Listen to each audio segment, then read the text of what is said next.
Hi, I'm Crystal, and I'm participating in Ephemera Madness 24, which is hosted by Jennifer over at Scrapbooks and Memories. This is a really great series. I appreciate her hosting it because people have got so many great ideas. The prompt this month is magazine, and the goal is to upload on the first Monday of the month, so I am very late to this, and I apologize for that. For this very easy project, you need some brush-on adhesive. You need a brush, obviously, and some water. Some text blocks for magazine pages, a little bit of acrylic paint, and some glitter of your choice. So to do this, we are just going to take our text blocks, we're going to trim those down to the desired shape and size. I know that you've done this 1,000 times where you use the straight edge to trim down a magazine page, but the tip I wanted to share that's sometimes useful for these text blocks is that when you're trying to get the margin off, tearing from that small side is hard. You end up getting little bitty pieces, but if you tear from the large side, you get a nice straight tear. So just trim those text blocks down and prepare more than you think you will need. So I am late to this, but it's mostly because we're in a very busy time of year at work, and I'm both doing my job and training somebody to take over my job, and it turns out that is twice as much work. So I'm just behind on everything. But I've so enjoyed this series about the ephemera, and I really enjoyed everybody's projects about the magazine pages. So I do hope that you will follow that hashtag and see everyone's great ideas. So when we're laying down the text blocks onto the brown paper backing, it doesn't need to be any particular way.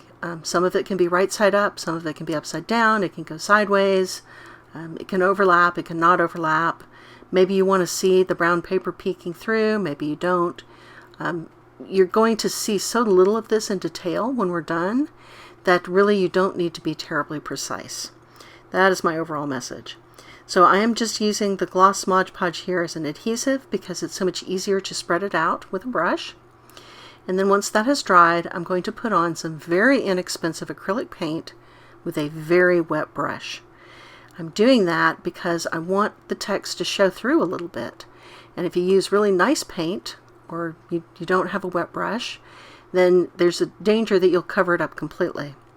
We are going to let that dry before putting on the next color because I want them to layer and not blend. Wet on dry layers, wet on wet will blend. So again, this is a very wet brush, and I'm just kind of spreading that paint around to make sure that you get the color, but you can still see the text peeking through a little bit. I like that effect. So once all that is on, we're going to let that dry, of course. And then we're going to go for the glitter layer. So I'm going to do my glitter layer with gloss Mod Podge and glitter. So I'm not measuring or anything. I've just got, I don't know, an ounce of Mod Podge and a sprinkle of glitter. I already had the glitter, which came in a test tube for some reason. Terrible way to package glitter. I do recommend using a disposable palette of some kind because this glitter is just impossible to get rid of once it gets someplace. And so once you've got that mixed up, you brush it on, and this is after it dries just a little bit, just so you get a feel for how much glitter is in there. It's, you know, there's no real wrong or right way to do it. Then we're going to use an envelope template, either a pre-made template or carefully unstick an existing envelope. To get your envelope template, we're going to trace that on the brown paper side and then cut it out.